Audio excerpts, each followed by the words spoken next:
Mark this day as the day the United States of America officially fell from grace as the world's superpower due to the ineptitude, the incompetence, and the dereliction of duty by a so-called commander-in-chief, a fumbling, idiotic, confused, lying fool, incapable of extricating innocent Americans and Afghan allies from behind enemy lines in the war zone we entered 20 years ago.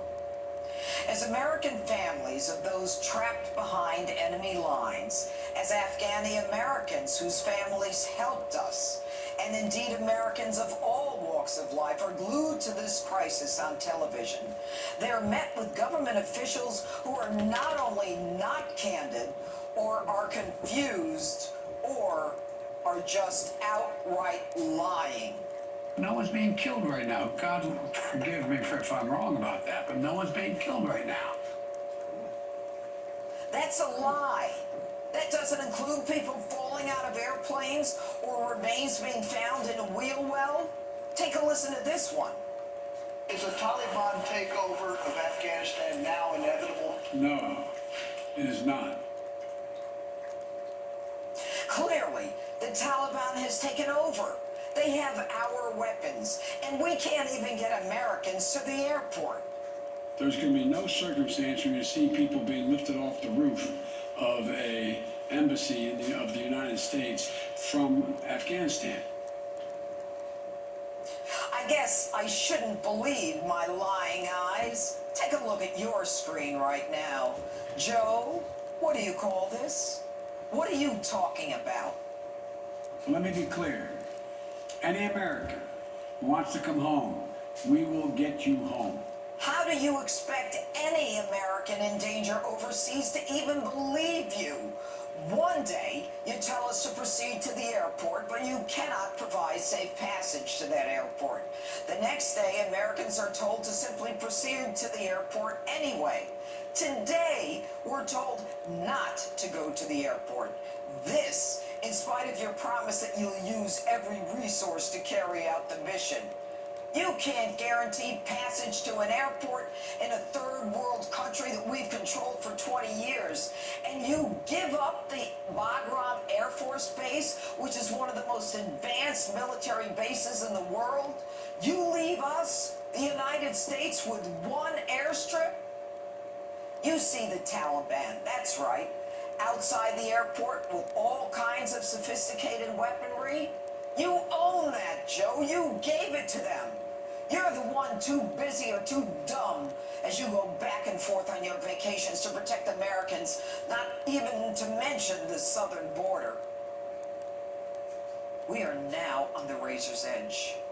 You leave Americans, American citizens, who put their lives on the line for American.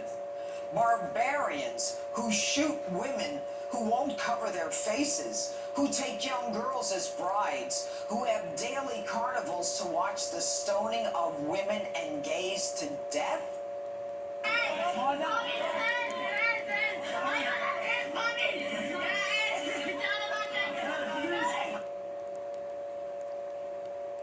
You leave American citizens and Afghan allies who put their lives on the line for America when there was no reason? You don't have the slightest idea what you're doing. You are clueless. But more than that, you are dangerous. And you bloviate about how you're being received so well by the international community. You're America's back. Hey, stupid. The UK Parliament condemned the United States, holding Joe Biden in contempt for the debacle in Afghanistan. The head of German Chancellor Merkel's party described the withdrawal as, quote, the biggest NATO debacle since its founding. While the Brits and the French, stunned at the unilateral withdrawal by the United States without even an email, without even a phone call, even a return call to Prime Minister Boris Johnson. The Brits and the French damned the torpedoes and did what everyone in this country would expect America to do, and that is get out from behind this make-believe barrier and go out and rescue their citizens. And you do nothing of the kind. And remember, Joe, the Brits, the French, the Germans, the Dutch, the Aussies, they're not there because they were attacked. They're there because we were attacked on 9/11. They did this for us, you ungrateful, tone-deaf, taxpayer-funded career politician. And Mr. Cool, do you even give a damn? Or is this all about scooping up millions like your drugged-up son from Russia, the Ukraine, and China? You are so dumb you don't even admit the fear, the chaos, the hysteria, the children shot and beaten, whipped and brutalized, people running from Taliban gunfire. You're too cool to admit that. No, nobody's died. No one's died. Are you watching cartoons all day?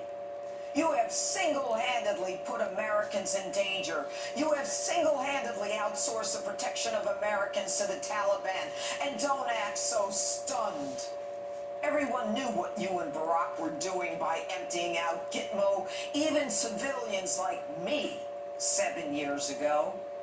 Could it be, Mr. President, he was your excuse to release 5 Taliban terrorists from Gitmo? Those 5 men, the worst of the worst. Some wanted by the UN for mass murders, killing thousands, Al-Qaeda connected. They hate America and everything we stand for. And you released them, knowing many returned to the battlefield. The truth? This dirtbag on your screen now, who your friend Obama released for another dirtbag, a deserter by the name of Bo Bergdahl, is now back on the battlefield. But not only back on the battlefield, he's in fact in charge of the Taliban, you fools!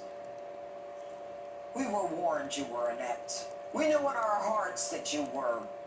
You have consistently had the worst foreign policy strategy and diplomatic responses in recent history. The truth is, Mr. President, you should not only be impeached, as Commander-in-Chief, you should be court-martialed. And that's my open. Let me know what you think on my Facebook and Twitter.